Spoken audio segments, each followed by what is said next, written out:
Good morning. I don't think we could have a more perfect venue for what we're going to talk about today. I'm Executive Director of Great Outdoors Colorado, and we're the only public funding trust in the nation receiving a large portion of the state's lottery revenues to protect and enhance our state's rivers, trails, parks, open space, and wildlife habitat. And I'm here to welcome you to the state's first ever Outdoors Summit. We know from our work and from citizens across the state and people here in this room that Coloradans care about the outdoors. We're going to talk today about continuing to do the things Coloradans tell us they care about, protecting land for people and wildlife, connecting our communities through trails, parks, and open spaces, and inspiring our kids, and hopefully re-inspiring us former kids, to get outside and play and connect with nature. I want to especially thank our host, Kent Thiry and DaVita, and our sponsors who responded really quickly. We put this together in about 3 months and helped us make this happen on a really short time frame. Anadarko Petroleum, Bicycle Colorado, the Colorado Health Foundation, the Denver Museum of Nature and Science, the Greenway Foundation, Jim Kelly and Amy Knox, Kaiser Permanente, the outdoor industry, the Nature Conservancy, the U.S. Forest Service, and of course, the Colorado Lottery. We're going to hear first today from a set of business and community leaders and our governor, followed by a short video we hope inspires all of us to get outside, and then from visionaries and future leaders. We'll have lunch at Johnson Habitat Park, which is a new place for kids to connect with nature in the South Platte River. And there are going to be kids there doing what kids do really well in nature, thanks to the Greenway Foundation's South Platte River Environmental Education Program. In the afternoon, we'll have more in-depth presentations and conversations with state and national leaders. And last but not least, a party right back here in this spectacular space to celebrate what all of you do and what you will do for Colorado's outdoors. So I want to introduce Kent Thiry. And he's the co-chairman and CEO of DaVita Healthcare Partners, which is a healthcare community that intentionally cares for its patients, teammates, and other community members. You'll often hear Kent and other DaVita teammates say, "One cannot pour from an empty cup," and that leading a healthy lifestyle is a key part of keeping the community engaged and active. And I know for many of these people in this room, what you really want to know is that Kent Thiry is an active mountain biker. And since DaVita first moved to Denver 5 years ago, he relocated the company here. It's been a constant support for the community, helping nonprofits grow and thrive to better care for our friends, families, and neighbors. So welcome, Kent Thiry.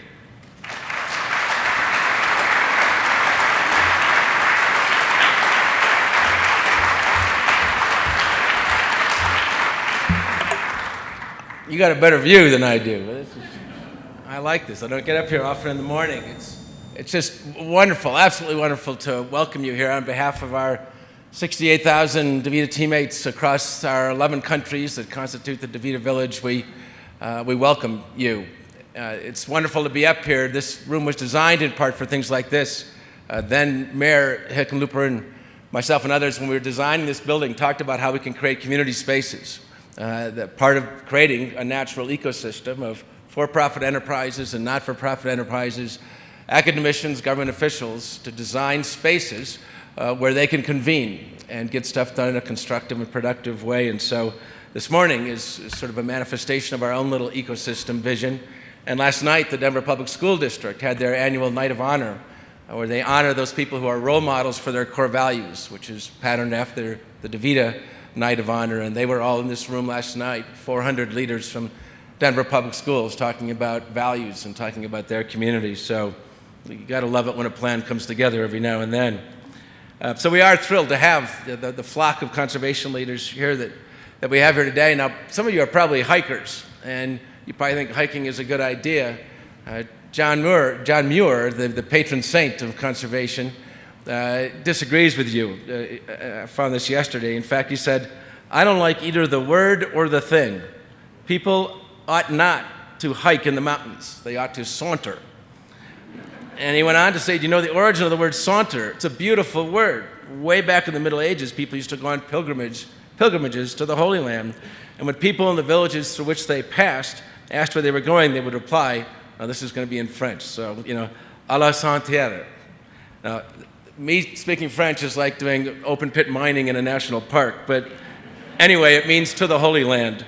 And they became known as Santereurs, à Santerre, and that's where we get that word from. And he said, now these mountains are our Holy Land, and we have to saunter through them reverently, not hike.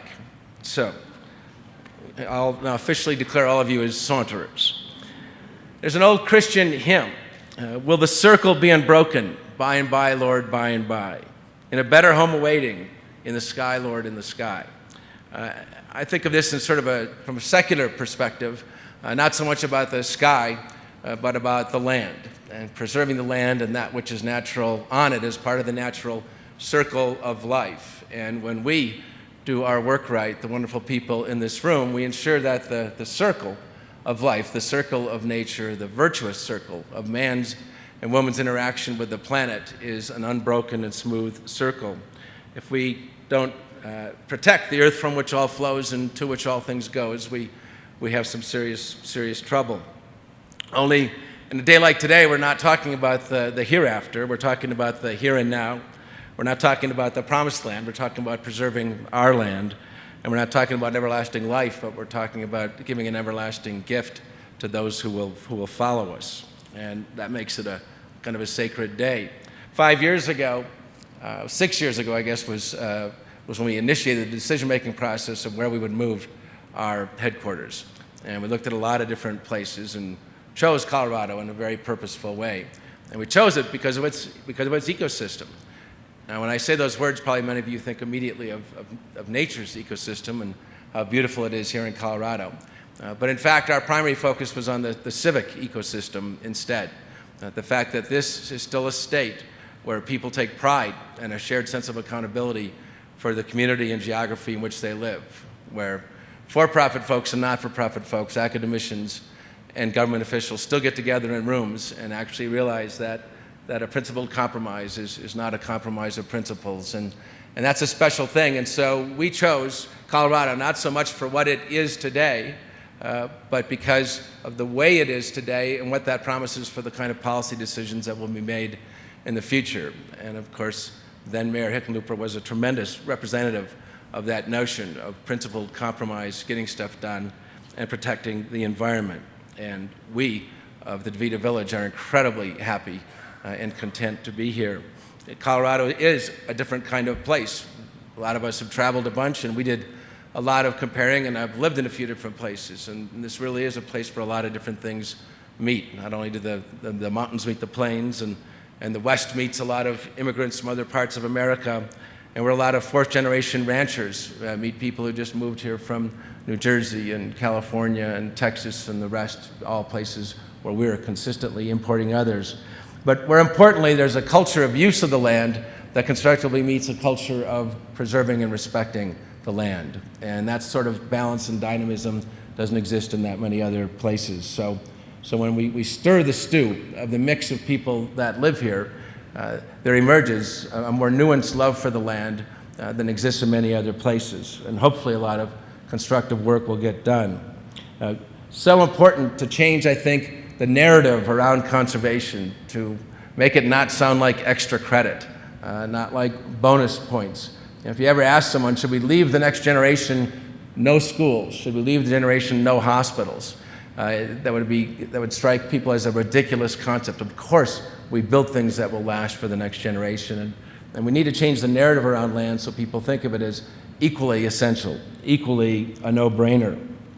Aldo Leopold once said, when we see land as a community to which we belong, that is when we will make real progress. And I think it is so important to redefine land issues as an integral part of day-to-day life, not as something off on the side. And in order to do that, we must weave a quilt with a lot of different panels on it. We have to talk not about just legacy lands, but urban parks, and not just watersheds, but also biodiversity. And we need to get more intense about the economics of ecology, because the fact is there are so many areas where preserving land has an incredibly positive economic net present value, which is not sufficiently well defined for people and often policymakers to understand. I used to be on the national board of the Trust for Public Land. I don't know if there's any of those folks here, a wonderful, wonderful group. And there, our dream, which I know lives on, is to have every child within a 10-minute walk of a park. That's when you know you're working as a society, and we can provide that kind of convenient access, comprehensive access to grass. It'd be nice to be as known for that as we are for access to other grass across the country. And the need for thinking about this in an integrated way is so significant in order to achieve the kind of political victories we need to. And I love a quote by John Muir, who said, "When we try to pick out anything by itself, we find it hitched to everything else in the universe." And that, of course, is right among the rocks and flowers and insects and fish and birds and all the rest of nature, but also true in the political ecosystem. I'm going to move on here shortly. I do want to go back to John Muir, who reminded us. He said, "Climb the mountains and get their good tidings. Nature's peace will flow into you as sunshine flows into trees.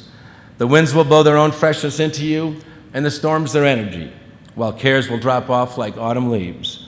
As age comes on, one source of enjoyment after another is closed, but nature's sources never fail." So good for us all to get more people out there who will feel that energy and then support our cause all the more. Speaking of inspiring causes, just the energy in this room and talking to one or two people got me excited this morning. Please don't tell my wife, but in my excitement, we pledged some funds to an initiative that was announced yesterday in the front page of the Denver Post, the Inspire Initiative, which is going to focus on getting young kids out into nature, in particular kids who might not otherwise get that chance. And so on behalf of my wife and I, Lisa, will personally pledge $50,000 to get that done, get that started.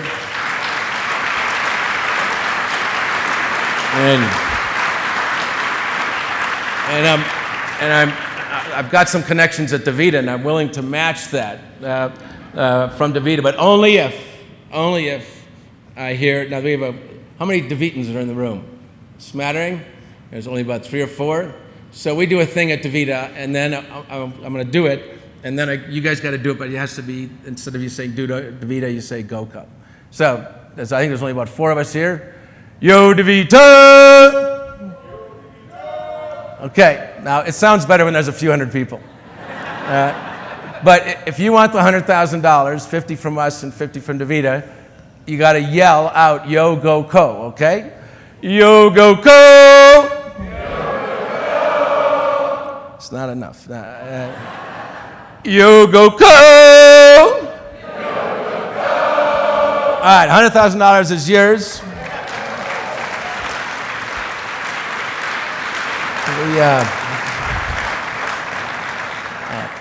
The Buddhists talk about walking meditation.